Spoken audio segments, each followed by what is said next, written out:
Welcome to F007 Channel. Dukung terus F007 Channel dengan like, share, comment, and subscribe. Melanjutkan cerita berikutnya dari Battle Through the Heavens.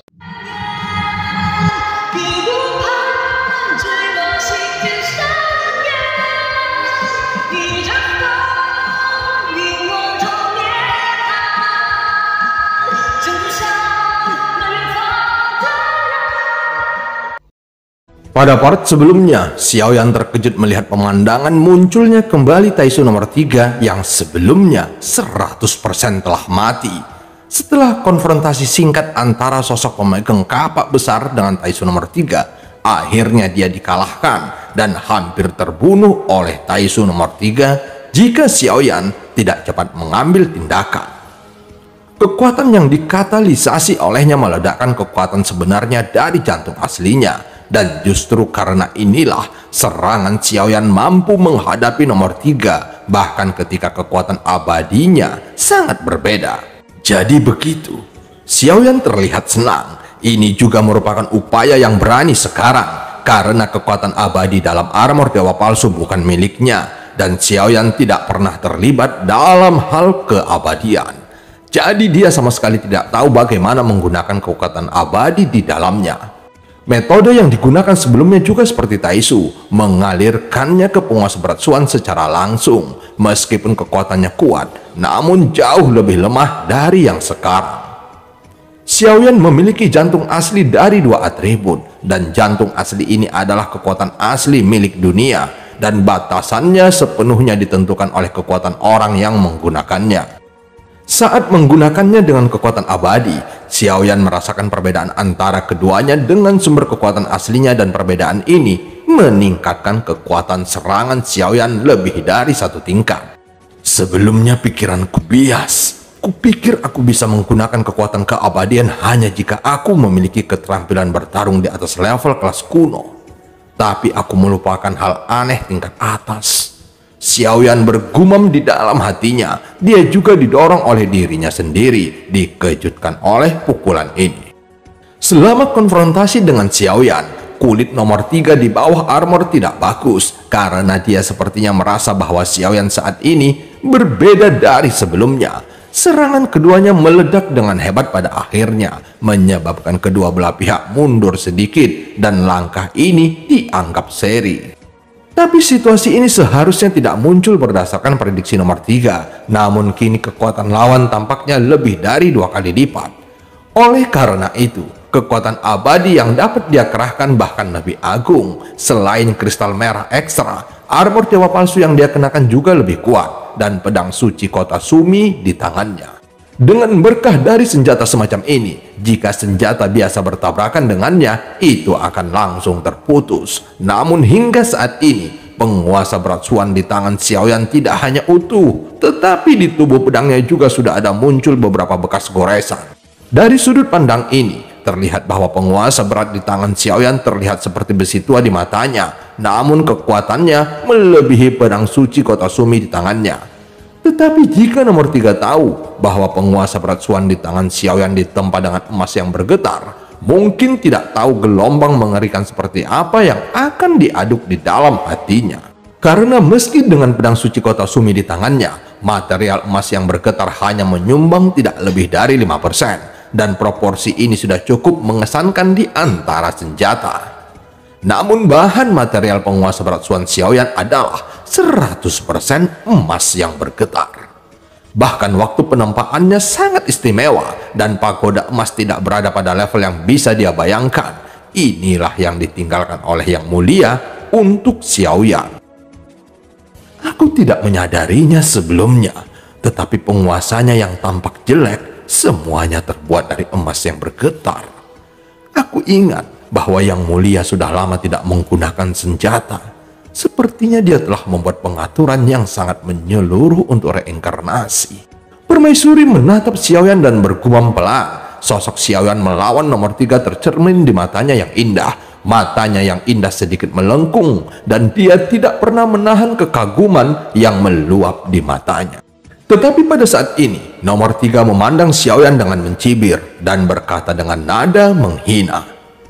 Kamu baru saja hampir menghabiskan kekuatan abadi di armor dewa palsumu. Jika kamu bisa mendapatkan kembali kekuatan langkah ke-6, maka aku ingin melihat bagaimana kamu mengambilnya. Armor dewa palsu yang dikenakan Xiaoyan tidak mengandung banyak kekuatan abadi, dan dia telah menggunakan semuanya pada serangan barusan. Jadi 3 kristal merah di depannya telah redup. Jangan berpikir bahwa kamu bisa menggunakan armor dewa palsu setelah kamu mendapatkannya. Kamu bukan orang Taisu, dan kamu tidak akan pernah tahu kekuatan sebenarnya dari armor ini. Keabadian mengalir ke dalamnya, dan cahaya keemasan menyebar dari tubuh pedang dan berubah menjadi medan pedang. Xiaoyan langsung diselimuti medan pedang, dan energi pedang yang ganas tetap ada. Xiaoyan secara alami telah melihat kekuatannya untuk menekan para dewa. Jika dia tidak menggunakan tubuhnya untuk memanfaatkannya, dia tidak akan menang dengan mudah. Dan nomor 3 yang telah dikalahkan sekali jelas tahu semua tentang metode Xiaoyan, dan mungkin tidak layak untuk mengulangi trik lama. Tapi kali ini Xiaoyan yakin bahwa dia akan melawannya dengan menggunakan kekuatannya sekali lagi. Dengan kekuatan abadi, jantung api dan jantung guntur pasti akan meledak dengan kekuatan yang lebih kuat. Hanya saja sekarang, seperti yang dikatakan nomor 3, kekuatan abadi dalam armor dewa palsu Xiaoyan telah habis. Tanpa kekuatan abadi, sulit untuk bersaing dengan tubuh abadi sendirian. Bahkan jika bisa bertarung, konsumsi darah dari avatar dewa asli juga besar, dan itu akan menghabiskan banyak energi kehidupan dari avatar dewa asli. Kamu benar, ini memang masalah bahwa tidak ada cara untuk menambah kekuatan keabadian. Biarkan aku memikirkannya. Apakah kalian semua melengkapinya dengan kekuatan kehampaan? Xiaoyan mencubit dagunya dan berkata sambil berpikir, jadi bagaimana jika kamu mengetahuinya? Mungkin kamu masih berpikir bahwa Dewa Taisu akan mensuplai padamu. Nomor 3 mencibir dengan dingin. Dengan rambut emas berkibar, dia terlihat sangat cantik, tetapi tubuhnya tidak memiliki temperamen. Kenapa kamu tidak menambahkannya padaku? Xiaoyan bertanya dengan ragu. Berangan-angan, Dewa Taisu hanya akan mematuhi perintah Taisuku. Meskipun aku tidak tahu bagaimana caramu merebut Dewa Taisu, tidak mungkin Dewa Taisu mengisi untukmu. Dan ketika nomor 3 berbicara, mentalitasnya sudah sedikit rusak dan wajahnya sangat menyeramkan. Benarkah? Kurasa tidak. Xiaoyan tersenyum dan segera melihat gumpalan kekuatan abadi mengalir ke dada Xiaoyan. Dan kemudian 3 kristal merah redup di dadanya berangsur-angsur menjadi lebih cerah. Melihat adegan ini, meskipun tidak dapat melihat ekspresi nomor 3 di bawah topeng, tetapi dapat diketahui dari postur tubuhnya bahwa beberapa mentalitas yang dia ambil dengan susah payah runtuh lagi pada saat ini. 5 jari nomor 3 bahkan lebih sulit untuk menerima kenyataan ini. Baginya itu sangat memalukan bagi seluruh Taisu. Kamu benar-benar mengejutkan. Jika kamu ditangkap oleh Taisu, tubuhmu akan dipotong-potong, jiwamu akan dipenjara selamanya, dan kamu akan mengalami rasa sakit yang belum pernah terjadi sebelumnya. Suara nomor 3 keluar dari pelindung wajahnya, dan dari nada suaranya orang bisa merasakan giginya yang terkatup rapat saat ini. Terima kasih telah mengingatkanku, kata Xiaoyan sambil tersenyum. Senyum ini jatuh ke mata nomor 3 dan betapa menjijikkannya itu. Mencari kematian. Saat suara itu jatuh, sosok nomor 3 tiba-tiba berakselerasi, dan kekuatan abadi yang agung melonjak keluar dari 6 kristal merah di dadanya. Sosoknya secepat kekosongan itu terdistorsi, dan itu muncul di depan Xiaoyan dalam sekejap. Cahaya pedang di bidang pedang langsung tertarik oleh pedang suci kota Sumi di tangan nomor 3, dan semuanya bersatu. Kemudian dengan paksaan yang mencengangkan, dia menikam ke arah Xiaoyan dengan ganas. Tampaknya kemarahan nomor 3 benar-benar dibangkitkan oleh tindakan Xiaoyan lagi, dan serangannya menjadi lebih ganas. Energi pedang mengamuk menyapu dari pedang kota Sumi, dan tanda-tanda zodiak berkedip pada pedangnya. Xiaoyan tahu bahwa pedang panjang di tangan nomor 3 itu bagus, jadi tentu saja dia tidak berani ceroboh. Menghadapi penjarahan nomor 3, Xiaoyan sudah mempersiapkan dirinya. Kekuatan abadi dalam 3 kristal merah sudah dalam keadaan penuh, meskipun tidak sebanding dengan 6 kristal merah pada armor dewa palsu nomor 3. Kekuatan abadi yang dapat diisi kembali oleh Xiaoyan berasal dari 4 dewa Taisu yang dia kumpulkan di ruang Lingsu di belakang. Xiaoyan hanya mencoba menyampaikan pesan kepada Dewa Taisu, tetapi yang tidak dia duga adalah 4 dewa memberikan suplai kekuatan abadi kepadanya. Pada saat ini, dengan tambahan 4 dewa Taisu, Xiaoyan seperti pejuang Taisu ini memiliki aliran tambahan kekuatan yang stabil dan dapat menggunakan kekuatan keabadian tanpa ragu. Dalam armor dewa palsu yang dikenakan Xiaoyan, dengan kekuatan keabadian memancar keluar dari pikiran Xiaoyan, jantung api yang berdenyut di telapak tangannya langsung mendidih di bawah penambahan kekuatan keabadian. Selain itu, kekuatan inti Guntur Void juga meroket di bawah desakan kekuatan abadi. Api dan Guntur terjalin dan berputar di sekitar tubuh Xiaoyan. Dan saat ini Xiaoyan belum menggunakan avatar Yonghe, jadi dia ingin melihat dengan kekuatan tempurnya sekarang. Bisakah dia melawan Taisu nomor 3 lagi?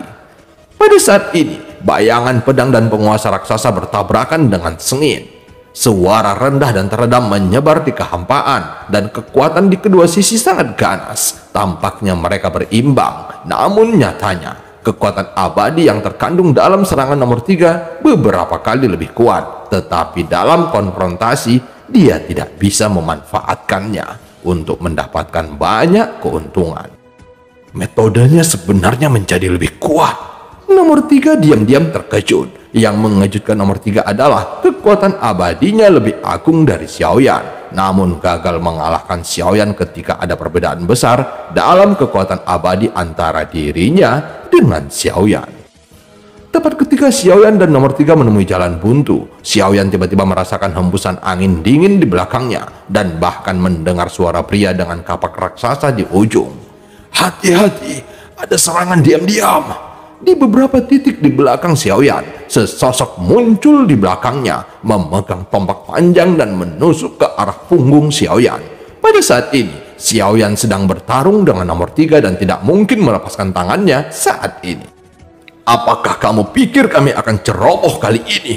Bagimu hanya ada satu peluang, tetapi bagi kami ada banyak peluang. Tidak peduli berapa banyak kartu truf yang kamu miliki. Hanya masalah waktu sebelum kami mengalahkanmu." Nomor 3 melihat serangan diam-diam nomor 4, dan dia segera meningkatkan serangannya terhadap Xiaoyan. Yang dia inginkan hanyalah Xiaoyan tidak bisa melepaskan tangannya. Dan tombak di tangan nomor 4 seharusnya milik Jiangsa, tetapi jelas direnggut olehnya. Terbungkus angin kencang menutupi tombak dengan kekuatan abadi, sehingga memicu kekuatan yang sangat kuat. Jika pukulan ini tidak diblokir, bahkan jika Xiaoyan memiliki tubuh abadi dan armor dewa palsu, dia pasti akan terluka. Nomor 3 juga bekerja sama dengan nomor 4 di dalam dan di luar, menunggu saat menangkap kekurangan Xiaoyan dan mengalahkannya dengan kekuatan keduanya. Serangan itu semua dalam sekejap mata. Meskipun pria dengan kapak raksasa yang telah pulih sedikit ingin membantu, sekarang sudah terlambat. Belum lagi lukanya masih serius dan sudah terlambat untuk mendukung. Situasi di sisi Jiangsa bahkan lebih buruk daripada pria dengan kapak raksasa. Luka-lukanya bahkan lebih buruk, jantungnya tertusuk dan kekuatan keabadiannya telah hilang. Pada saat ini, dia hanya bisa melihat Xiaoyan diserang dari depan dan belakang, dan pria dengan kapak raksasa itu mengepalkan tinjunya erat-erat. Dia tidak menyangka bahwa orang yang dia benci di awal akan menyelamatkannya di saat kritis, tapi sekarang ketika nyawa pihak lain dalam bahaya, dia yang sombong hanya bisa berdiri dan menonton. Mata Xiaoyan tenggelam pada saat ini, dan jejak Shijun berkedip-kedip di antar alisnya, dan kejernihan di matanya perlahan menghilang, digantikan oleh tampilan kegilaan. Untungnya kegilaan ini tidak sepenuhnya memenuhi mata Xiaoyan. Dan ketika pandangan Xiaoyan berubah, langkah ke-6 dari kekuatan abadi tiba-tiba menyebar dari tubuhnya, dan penguasa berat yang awalnya menghadapi nomor 3 meledak dengan kekuatan yang kuat dan langsung mengguncang nomor 3. Tapi tombak panjang nomor 4 sudah berada di belakang Xiaoyan, dan nomor 4 tidak menahan tangannya dalam serangan ini. Dia menggunakan kekuatan abadi yang agung, membuat tombak ini sangat kuat dan sulit untuk dilawan. Terlihat Xiaoyan memegang penguasa berat Xuan dengan satu tangan saat tombak datang ke arahnya. Xiaoyan berbalik dan tiba-tiba meninjunya. Melihat Xiaoyan berbalik dan berniat untuk menggoyangkan tombaknya dengan tubuhnya, nomor 4 mencibir. Meskipun tombak ini tidak bermutu tinggi, tetapi mengandung kekuatan abadi yang begitu agung. Tidak peduli seberapa kuat tubuhnya, tidak mungkin untuk menahannya.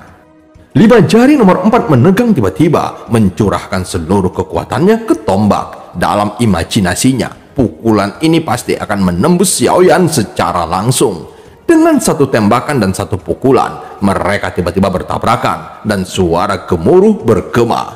Saat keduanya bertabrakan, pria dengan kapak raksasa itu menegang karena menurutnya pertarungan Xiaoyan dengan tinjunya adalah pilihan terakhir. Saat berikutnya, terlihat momen ketika tombak panjang bertabrakan diikuti oleh suara menggelegar dan tinju Xiaoyan tidak langsung diledakkan ke daging oleh tombaknya seperti yang dipikirkan nomor 4. Pembuluh darah guntur di tubuh Xiaoyan berkedip dengan panik, dan setelah kekuatan abadi mengalir masuk, guntur yang agung melonjak ke seluruh tubuhnya, dan tubuh fisik Xiaoyan mencapai kekuatan yang belum pernah terjadi sebelumnya. 40 pembuluh darah guntur yang telah dibuka di tubuhnya menerobos lagi, menyebar satu demi satu. Dengan munculnya pembuluh darah guntur yang terus-menerus, inti guntur yang melekat pada tubuh Xiaoyan menjadi semakin kuat. Guntur hitam beredar di lengan Xiaoyan, menyebar dari tinjunya, dan ruang di sekitarnya tampak mudah tersinggung dengan guntur itu. Xiaoyan memegang penguasa berat Suan di satu tangannya dan membentuk kepalan dengan tangan lainnya, bertarung melawan dua kiri dan kanan dengan kekuatan satu orang. Tentu saja, alasan mengapa Xiaoyan dapat menangani keduanya pada saat yang sama adalah karena Xiaoyan menyatukan avatar Yonghe lagi. Untuk Xiaoyan, menggabungkan avatar Yonghe sangat berisiko, tetapi Xiaoyan juga menemukan bahwa menggabungkannya memiliki manfaat yang tidak terduga untuknya.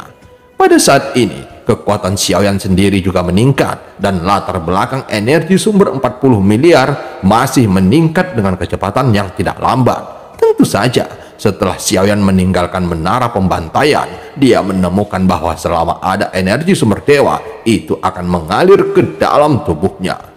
Dan pada saat ini, munculnya latar belakang energi sumber Xiaoyan berhubungan langsung dengan suplemen Dewa Taisu. Selain kekuatan abadi, ada juga energi sumber dewa yang kaya dalam kristal merah. Itu memberi Xiaoyan yang dibutuhkannya saat ini. Berkultivasi dalam pertempuran dan juga menerobos dalam pertempuran. Inilah yang ingin dilihat oleh permaisuri.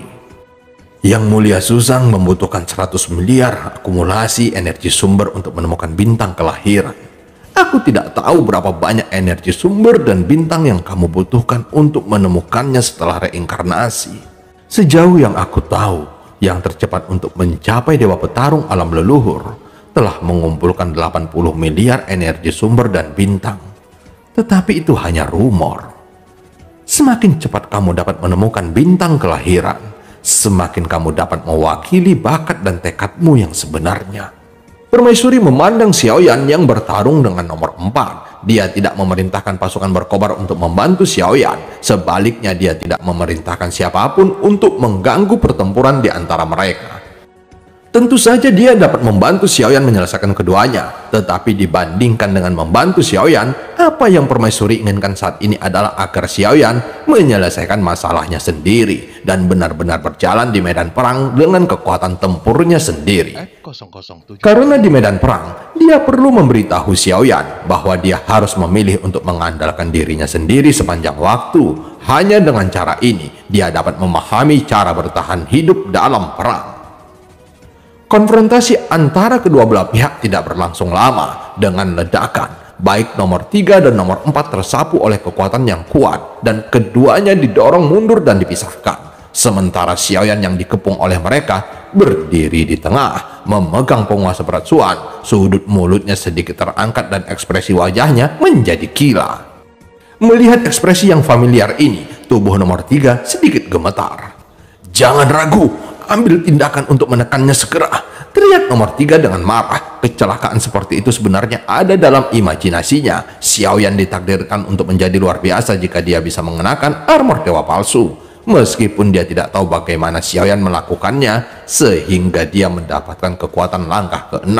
Tetapi jika dia bisa menggunakannya sekali, dia secara alami akan bisa menggunakannya untuk kedua kalinya.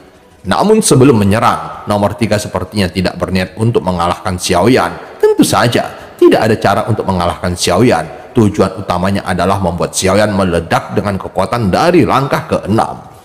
Alam gelap. Nomor 3 menggeram. Kali ini mereka sudah siap. Yang disebut lingkungan gelap sebenarnya adalah paksaan yang dikumpulkan oleh ratusan Dewa Taisu. Ketika banyak Dewa Taisu berkumpul bersama, tidak ada keraguan tentang tingkat kekuatan itu. Sosok Xiaoyan langsung tenggelam, dan tekanan berat itu langsung membuat Xiaoyan merasa seolah-olah dua batu besar mencubitnya dari depan ke belakang, dan dia sedikit kehabisan nafas untuk beberapa saat. Hanya saja dibandingkan dengan tidak bisa bergerak saat ini, Xiaoyan telah mengalami lingkungan yang gelap dan berat dari Dewa Taisu. Pada saat ini, meski masih sangat tidak nyaman, itu hanya memperlambat kecepatan Xiaoyan, dan itu tidak bisa sepenuhnya membatasinya. Terlebih lagi, dengan perpaduan avatar Yonghe, Xiaoyan telah jatuh ke dalam keadaan setengah gila dan setengah waras saat ini. Dalam keadaan ini, itu memiliki efek melawan kekuatan penindas dari lingkungan yang gelap dan berat. Jelas sudah ada cara untuk menang, dan ada lebih dari satu cara untuk menang. Kenapa harus mengorbankan pasukan berkobar untuk menciptakan suasana medan perang yang begitu bermartabat? Jian Xiangyang bingung. Dia menyadari situasi saat ini, melihat tentara yang berkobar berperang yang terus-menerus mati dan berkorban jatuh ke mata Jian Xiangyang. Dia benar-benar tidak bisa menahannya, mengepalkan tinjunya, lalu menghadap permaisuri yang tidak pernah menjawab. Tapi Jian Xiangyang tidak pernah marah pada permaisuri. Jian Xiangyang masih sangat jelas tentang posisinya, bagaimana dia bisa dibandingkan dengan permaisuri pada rakyat, dan hal-hal yang bisa dia lihat. Semua keputusan yang dibuat oleh permaisuri pasti ada alasannya. Tidak perlu bertanya lagi, Jian Xiangyang memilih untuk menggerakkan tubuhnya karena merasa tidak nyaman melihat pasukan berkobar yang berkorban. Sebaliknya, dia menggunakan kekuatannya sendiri untuk menyelamatkan sebanyak mungkin. Senjata perunggu dari Dewa Kematian telah mendaratkan pukulan terakhir, dan masih belum ada kecelakaan. Di bawah senjata perunggunya adalah seorang prajurit Taisu dengan 3 kristal merah di dadanya. 1000. Setelah membunuh prajurit Taisu, suara Dewa Kematian sangat rendah sehingga hanya dia yang bisa mendengarnya. Setelah selesai berbicara, Dewa Kematian mundur seperti yang dijanjikan. Dia hanya membunuh 1000 Taisu. Dan setelah dia selesai membunuh 1000 pejuang Taisu, dia berhenti menyerang, berubah menjadi gumpalan asap hitam dan menghilang dari pandangan semua orang, dan kembali ke labu Dewa Bermata 9 di dalam cincin Xiaoyan.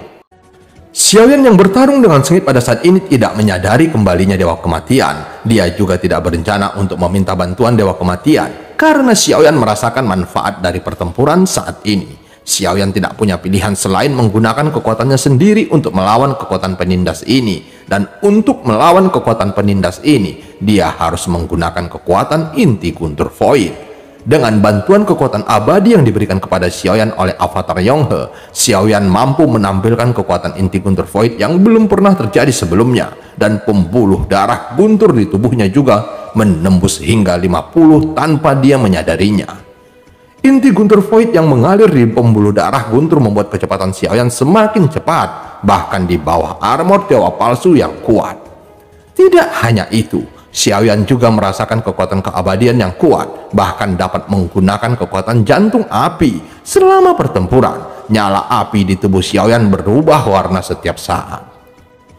Yang mengejutkan nomor 3 dan nomor 4 adalah nyala api ungu merah muncul di tubuh mereka, dan nyala api semacam ini tampaknya diam-diam merampas vitalitas mereka.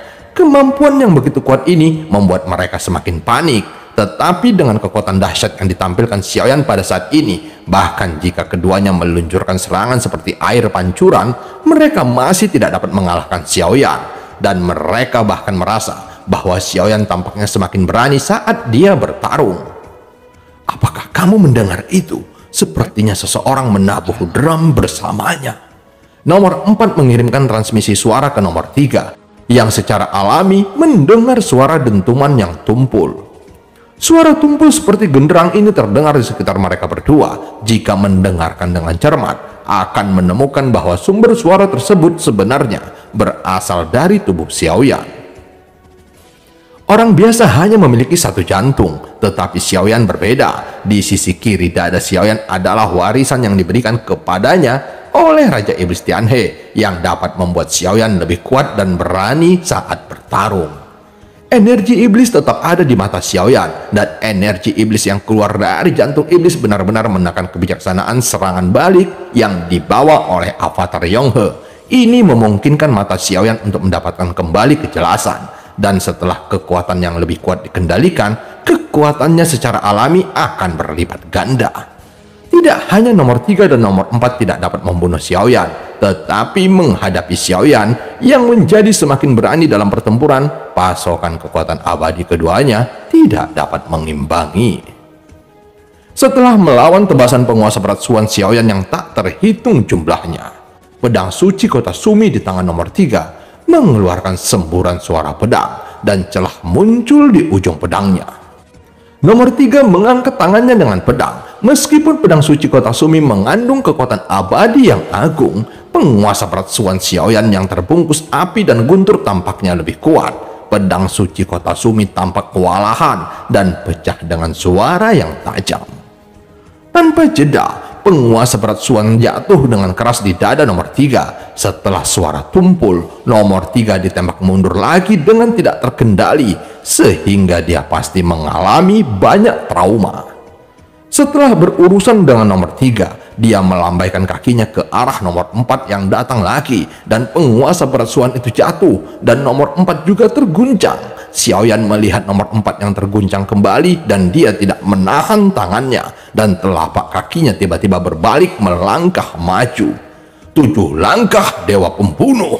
Pada saat ini, ketika kekuatan yang diberikan kepada Xiaoyan oleh Dewa Taisu menyatu dengan avatar dewa asli dan avatar Yonghe, kekuatan tersebut telah mencapai kekuatan yang belum pernah terjadi sebelumnya, dan langkah kaki besar muncul, lalu bergemuruh menuju Taisu nomor 4. Xiaoyan mengambil 2 langkah berturut-turut lagi. Total 3 langkah membuat Xiaoyan merasa bahwa dia telah mencapai batasnya. Jika dia mengambil langkah keempat lagi, dia akan menderita serangan balik. Tapi melawan Taisu nomor 4, kekuatan 3 langkah tampaknya lebih dari cukup. 3 langkah kaki meledak ke Taisu nomor 4 satu demi satu, dan akhirnya pertahanannya dipatahkan, dan kekuatan yang kuat mencabik-cabiknya dengan gila-gilaan. Kekalahan keduanya adalah kesimpulan sebelumnya. Di sisi lain, Xiaoyan memegang penguasa berat Suan dan bangkit dari bawah api yang mengejutkan banyak orang di sekitarnya. Bahkan nomor 2 tidak berharap bahwa Xiaoyan akan mengalahkan mereka berdua bersama-sama, membuatnya sedikit mengangkat alisnya. Kekuatan yang ditunjukkan Xiaoyan telah mengejutkannya. Orang ini memang memiliki sesuatu. Aku khawatir komandan nomor 2 tidak baik terus seperti ini. Orang ini memang sulit untuk dihadapi, dan aku khawatir akan memakan lebih banyak sumber daya jika terus seperti ini. Seseorang di belakangnya menasehatinya, namun sebelum nomor 2 sempat berbicara, tiba-tiba dari persegi raksasa Taisu, suara berat itu perlahan terdengar lagi.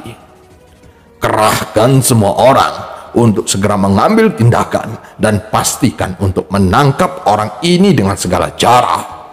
Begitu suara itu keluar, ekspresi nomor 2 segera menjadi sangat hormat, dan semua orang di belakangnya menggenggam tangan mereka.